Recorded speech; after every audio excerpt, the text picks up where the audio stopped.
Hey there, everybody. Thanks for joining me for another one-man review. Today is an exciting day for me. I got a new Living the Line book. I'm always excited when Sean sends over the latest Living the Line book for me to review. I see some of these things in PDF form. I never saw this Tihku book. So this was my first time looking at it. And then obviously with what Sean does with reproduction, it's always like I'm waiting to see these things in person. So this is the first of 4 volumes in an anthology series called Cutie Cutie Tihku, and this is a anthology series that's collecting the work of Finnish artists. There's a group that's I think one of the organizers of this is Tommy Masturi. That's how this got brought to Living the Line, is when we started talking to Tommy, and yeah, so Tommy is one of the organizers of this and just showing off what's going on in the comic scene in Finland, which is really cool. So each one of the volumes has 12 artists in it, and there's going to be 4 of those volumes. I don't know how that works out. I think there's 60 artists overall. So I just wanted to flip through and give you a sense of the art from each artist like I would normally do with an anthology. I don't want to talk too much about the content of things. Some of the stories are pretty short, so to me this is much more of a display of the art anyways, kind of just giving you a sense of what each artist is up to. This is, and I'm going to probably butcher some of these names, I apologize, but this is Tiina Lehikoinen. This story is called Mornings Before and After the Anthropocene. Some really, really cool just dry brush work throughout this. This whole volume is done in 2 spot colors. So you can see a lot of the play with how the colors overlap each other, which is one of the beautiful things about this book, is when the artists really let the inks overlap each other and really play with the idea of printmaking, comics as printmaking. Esko Heikkila, Newly Sprung Spring. This is one of the funnier narrative pieces in the book, where the characters are kind of just like comparing the size of their Johnsons to each other. This and the first one are the only stories in here that have a second chunk in the book. But this one ends very, very well in the first story, not needing a follow up. And then the second piece is like a nice extension of it.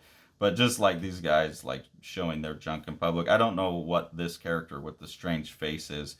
Some of these feel like they're parts of larger bodies of work, so I need to go explore more by these artists. Jyrki Nissinen, Facts and Feelings is another story. They're talking a lot about heavy metal in here, which is fun. I'm always excited when heavy metal's brought up. And of course, like when you get to like Finnish heavy metal, they're talking about Burzum. Burzum only has one band member, Count Grishnach. And Burzum now has come up twice in video reviews. The other one was in Michael Sweater's work. So that's fun. It's a pretty like deep cut for metal and what do they call that? Dungeon synth. This story here, one of the artists that I really like visually, this is Terhi Adler. This is called Chaos. And I really, really like this page right here, this sequence where she's on a dating app and it says, "Hey, it'd be really nice to see you, but could we take a rain check? This thing came up." And she hits a translate button and it translates it into like the intention behind the person message, which I think is a really fun, hilarious idea. So that translates into, "I'm tortured by my own unresolved attachment traumas. I get the impression you're interested in me, so this isn't going to work. If I don't have to chase you, I'm just not feeling it. But I could string you along for a while. Would that be okay?" So that's really, really funny. And I really like the way the spot colors are used in this one. None of the overlapping stuff, but a really good kind of split between them for graphic purposes. Terhi Ekebom, The Only Way Out. Someone else who I think really is using those spot colors well by overlapping them to get various different colors in it, so it looks like more than 2 colors in here. And just some really, really beautiful imagery here. This is more of like a poetic little motion piece, but really cool imagery.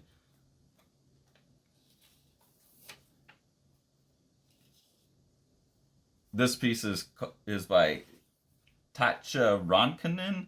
It's called Locked. It's a character kind of in the bathroom remembering back to a sexual encounter she had. In this one, the coloring is really interesting because it's all pretty much in the cooler color, and then the warmer colors used just for these like little smudges of almost like emotional bursts, like this little swirl here. There's a lot of pencil rendering in this, so there's a really nice sense of like this just being two colored pencils that are used over top of each other the way it's printed. Really like that, this type of production method where you're really not focused on the original art, but you're focused on how disparate pieces of original art come together in print, and there's a lot of that in this book. This piece here is by Joonas Jarvi. Sorry for the pronunciation trouble. I barely speak English properly. This is called The Nose, more of a surreal piece. And again, someone like using these two things separately, so when they overlap, you get some really interesting looks like markers overlapping or something. And again, a really nice, like almost thick, like woodcut, almost like calligraphic woodcut, if that makes sense. Like two strange two things to put together, but there's some of this like thick woodcut looking stuff, and then some of this more dry brush techniques, and it's an interesting combination. The story, The Braider, is by Hanneriina Moisseinen, I think, maybe. Really like that in this one, the paper color changes. It looks like this was done on a piece of a cool toned paper and then actually worked on with two colored pencils. I don't know if that's actually the case, because I don't know how you would reproduce that in just two colors, but that's at least the way it's being digitally composted. I'm not sure. It's a really nice, really colored pencil look. And this one is about a guy whose job is to braid, and he's struggling with it. Is like, it's just the braiding, it's not real man's work. So there's like a really quick emotional little story of self-acceptance here, but really like the art in this one. Really like the colored pencil and toned paper look.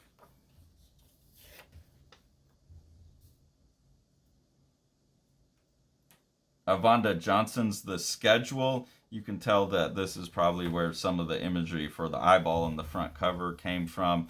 This one almost feels like comics meant for a gallery to me. Something about the way that the images are so crafted as images themselves, like you can just get lost in the lushness of the drawing, and simple, and then with the like more poetic type of prose at the bottom here, like writing in a journal. I feel like I've seen this stuff more at galleries. Like, this is a way that you can make comics that could be consumed in galleries. Obviously, it works very well in print as well, but the coloration in here is really nice, taking what looks like probably pencil drawings and then adding this color to them. Really cool look, and like, it just intense fun imagery throughout. Then we get a retreat to the newly sprung in June story by Esko Heikkila. This is the story where the guys were showing off their junk. Now they're at a party and they're making fun of the guys for that, and then they get kind of like they're gonna like try and verify what the people told them. This piece is by Kati Rapia, and it's a piece just about like doing yoga, self health, like these kind of things. But again, really fun imagery here. I love the cartooning on all of these poses. This section is by Lauri Makimurto, and it's called The Knife. Again, a really interesting technique here where the way the colors come together make it look like this was done all with markers on top of each other, maybe, but you can tell that some of these are like dry brush marks. And like this unadjusted, where this could have all been adjusted as black, but it's left unadjusted, so you get the tonal variation as you translate it into a color. Really nice look here. Jyrki Heikkinen is the artist on this one. It's called Who Opened the Watch.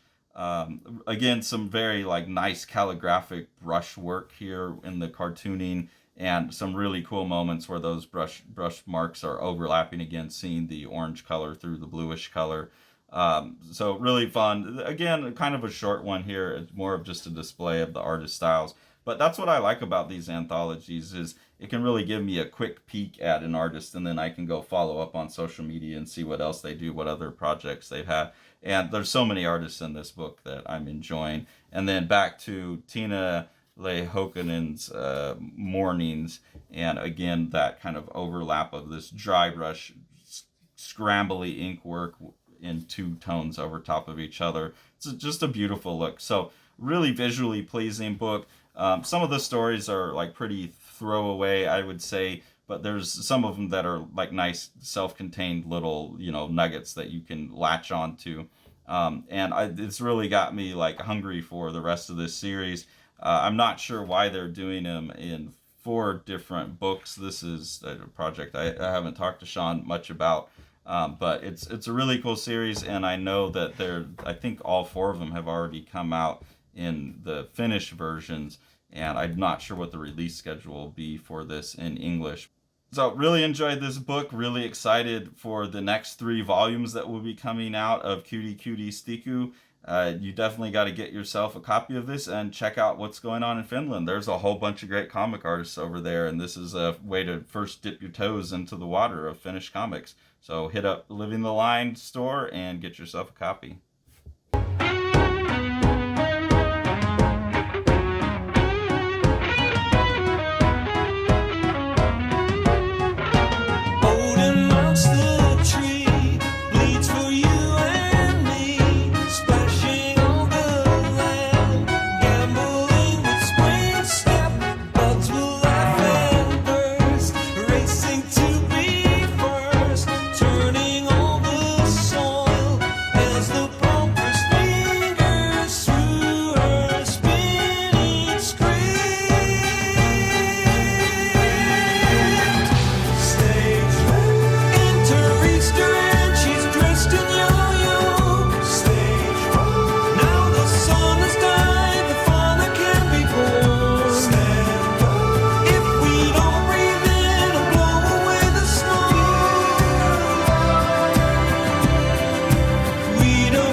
Easter.